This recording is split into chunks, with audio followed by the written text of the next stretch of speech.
Hi friends, എല്ലാവർക്കും സുഖമാണെന്ന് വിശ്വസിക്കുന്നു. എന്റെ എല്ലാ പ്രിയപ്പെട്ട വ്യൂവേഴ്സിനും ബിജീസ് കിച്ചണിലേക്ക് സ്വാഗതം. ഇന്ന് നമ്മൾ ചെയ്യാൻ പോകുന്നത്, ഇപ്പം നല്ല ചൂട് കാലാവസ്ഥയാണ്.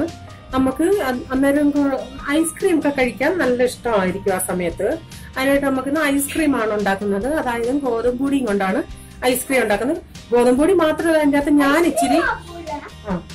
ഞാൻ ഇച്ചിരി കസ്റ്റർഡ് പൗഡറും ചേർക്കുന്നുണ്ട്.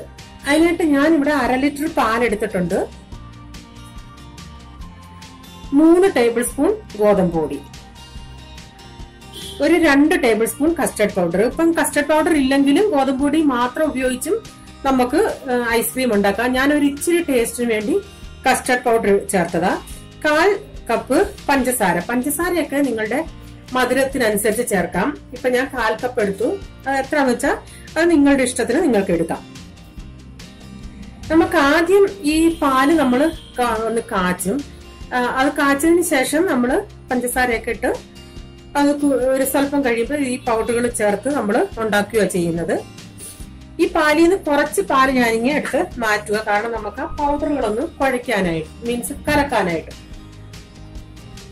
ഞാനൊരു വലിയ ബൗളിലോട്ട് ആ ഗോതമ്പ് പൊടി, കസ്റ്റാർഡ് പൗഡർ ഇട്ട് കൊടുക്കുക.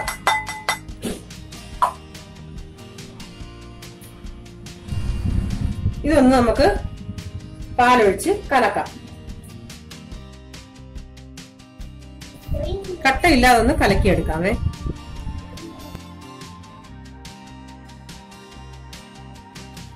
ഇതിപ്പോ ഞാൻ കലക്കിയെടുത്തിട്ടുണ്ട്. ഇപ്പൊ ഞാനിവിടെ പാലിവിടെ വെച്ചിട്ടുണ്ട്. ഇടയ്ക്കിടയ്ക്ക് ഇങ്ങനെ ഇളക്കി കൊടുക്കണം. തിളക്കാറാകുമ്പോ അരിവൊക്കെ ചേർത്ത് ഇളക്കി കൊടുക്കണേ. അതിന്റെ ആ മലായി, അതിന്റെ ഗുണമൊന്നും അരിവിന് പിടിക്കരുത്. ഇപ്പൊ ഇവിടെ വെച്ചതല്ല ഉള്ളു, അന്ന് തിളക്കട്ടെ. ഇപ്പൊ പാല് 1/2 ലിറ്ററിന് കുറച്ചുകൂടെ 1/2 ലിറ്ററും കുറച്ചുകൂടെ എടുത്താലും കുഴപ്പമില്ല കേട്ടോ. ഒരു 600 ml അങ്ങനെ എടുത്താലും കുഴപ്പമില്ല. കാരണം നമ്മളിത് കലക്കാനൂടെ കുറച്ചെടുത്തില്ലേ, നേരം ഈ നമ്മൾ കാച്ചുന്ന പാല് ഇച്ചിരി കുറവായിട്ട് തോന്നും.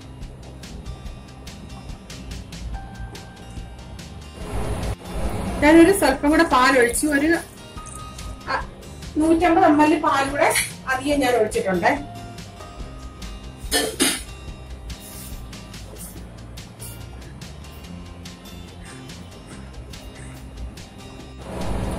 ഈ അരിവിൽ ഇങ്ങനെ പറ്റി പിടിക്കാതെ ഇളക്കി അരിവിൽ ഇളക്കി കൊടുക്കണേ.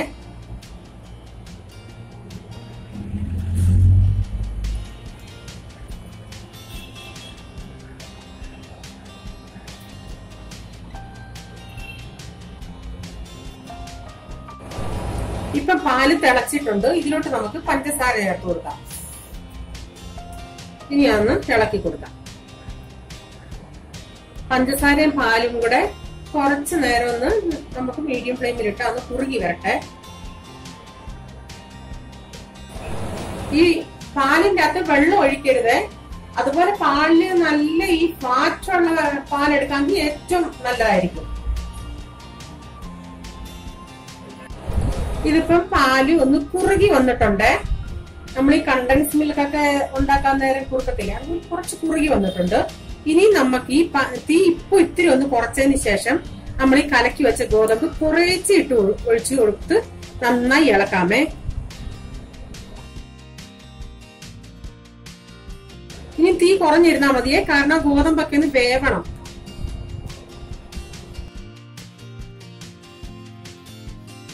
നന്നായി നമുക്ക് ഇളക്കിക്കൊണ്ടേയിരിക്കാം, അല്ലെങ്കിൽ കട്ട പിടിച്ചു പോകും. തീ ഏറ്റവും കുറഞ്ഞിരുന്നാ മതിയേ. അതുപോലെ പാല് ഒരു 5-10 മിനിറ്റ് ഞാൻ മീഡിയം ഫ്ലെയിമിലിട്ട് അത് വേവിച്ചതാ കേട്ടോ. അല്ല, മീൻസ് കുറുക്കിയെടുത്തതാ. മധുരമൊക്കെ വേണം ഈ സമയം ചെക്ക് ചെയ്ത് നോക്കാം. കുറവാണെങ്കിൽ കുറച്ചുകൂടെ പഞ്ചസാര ചേർത്ത് കൊടുത്താൽ കുഴപ്പമില്ല.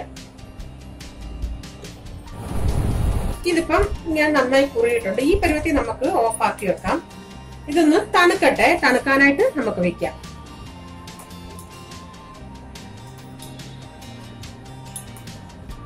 ഈ പരുവം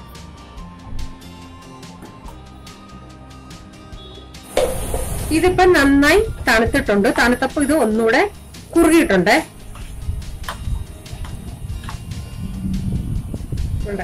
ഇനി നമുക്കിത് മിക്സിയുടെ ജാറിലിട്ട് ഇതൊന്ന് അടിക്കണം.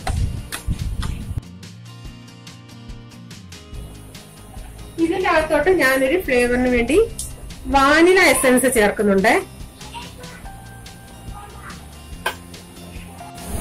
ഞാനൊരു 3/4 ടേബിൾ സ്പൂണോളം വാനില എസൻസ് ഒഴിച്ചിട്ടുണ്ട്.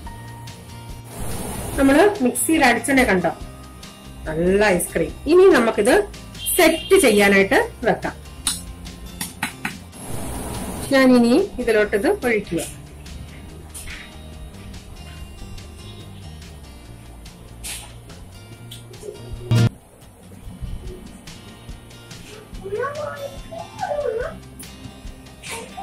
ഇതിന്റെ മുകളില് ഐസ് ഒന്നും ബർഫ് പോലൊന്നും ആകാതിരിക്കാൻ നമുക്കൊരു ഫോയിൽ പേപ്പറോ റാപ്പ് ചെയ്യുന്ന പ്ലാസ്റ്റിക് അങ്ങനെ എന്തെങ്കിലും കൊണ്ടൊന്ന് ചെയ്താൽ ഈ ബർഫ് അതിൽ പിടിക്കാതെ ഇരിക്കും.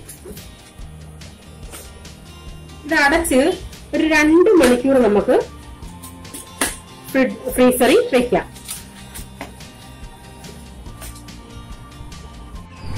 ഇതിപ്പോ 2 മണിക്കൂറായേ. ഇത് നമുക്കിനി വീണ്ടും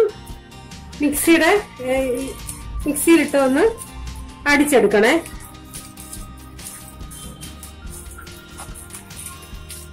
പക്ഷെ ഈ 2 മണിക്കൂർ നമ്മൾ വെക്കുമ്പോ ഇത് ഇപ്പം ഇങ്ങനെ പേപ്പർ വെച്ചില്ലേലും കുഴപ്പമില്ല കേട്ടോ. ഇനി ഇത് മിക്സിയുടെ ജാറിലിട്ട് ഒന്നുകൂടെ നമുക്ക്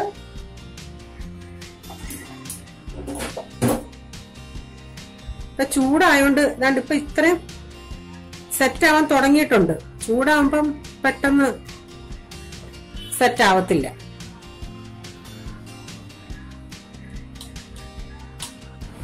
ഒരു 2-3 മിനിറ്റ് നമുക്കൊന്ന് അടിച്ചെടുക്കാം. ഞാൻ 2 മിനിറ്റ് കണ്ടിന്യൂസ് അടിച്ച ഞാൻ ആ പാത്രത്തിൽ തന്നെ അങ്ങ് ഒഴിക്കുക.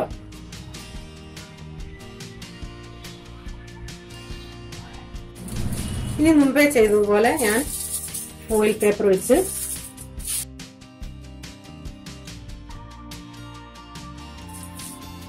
ഇനി ഇത് 8-ഓ 9-ഓ എത്ര നമ്മുടെ ഫ്രിഡ്ജിന്റെ അനുസരിച്ച് വെക്കാം.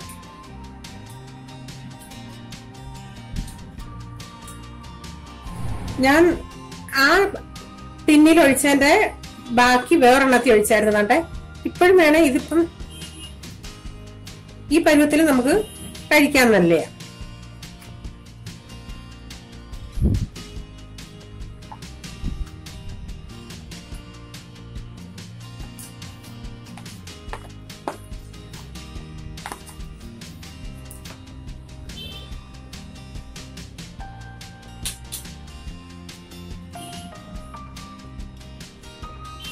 ഇപ്പൊ 2 മണിക്കൂർ കഴിഞ്ഞത് ഞാൻ മക്കൾക്ക് കൊടുക്കുക. ഈ പരുവത്തിന് കഴിക്കാൻ നല്ല ടേസ്റ്റാ.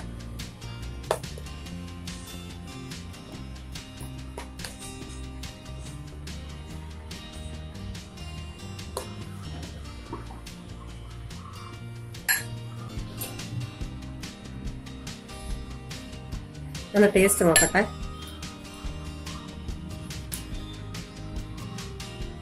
സൂപ്പർ.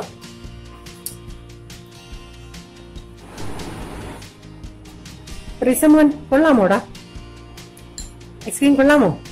എപ്പം തൊട്ട് എന്റെ പുറകെ നടക്കുമെന്ന് അറിയാമോ? അവന് വിശക്കുന്ന ഐസ്ക്രീം താ, ഐസ്ക്രീം താ. ഈ 2 മണിക്കൂർ കഴിഞ്ഞ് ഇങ്ങനെ നമ്മൾ വീട്ടിൽ ഇപ്പം പിള്ളേർക്ക് കൊടുക്കാനാണെങ്കിൽ ഈ 2 മണിക്കൂർ കൊണ്ട് ഇങ്ങനെ സെറ്റ് ആവും. അവരധികം ഒത്തിരി തണുപ്പും കാണത്തില്ല. ഇതിപ്പം വെച്ചിട്ട് ഒരു 7 മണിക്കൂറായി.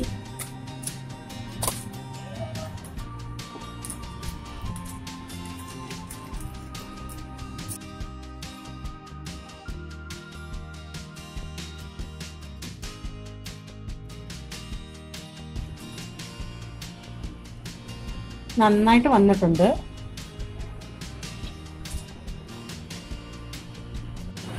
നമ്മുടെ ഗോതമ്പ് പൊടി കൊണ്ടുള്ള ടേസ്റ്റി ഐസ്ക്രീം റെഡിയാണ്. ഇത് നിങ്ങൾ ചെയ്ത് നോക്കിയേ. ചെയ്തതിനു ശേഷം നിങ്ങളുടെ അഭിപ്രായം നിങ്ങൾ പറയണം. നിങ്ങൾ ശ്രദ്ധിക്കേണ്ട കാര്യം, പാലെടുക്കുമ്പം നല്ല ഫാറ്റുള്ള പാലെടുക്കുവാണെങ്കിൽ ഏറ്റവും നല്ലതായിരിക്കും.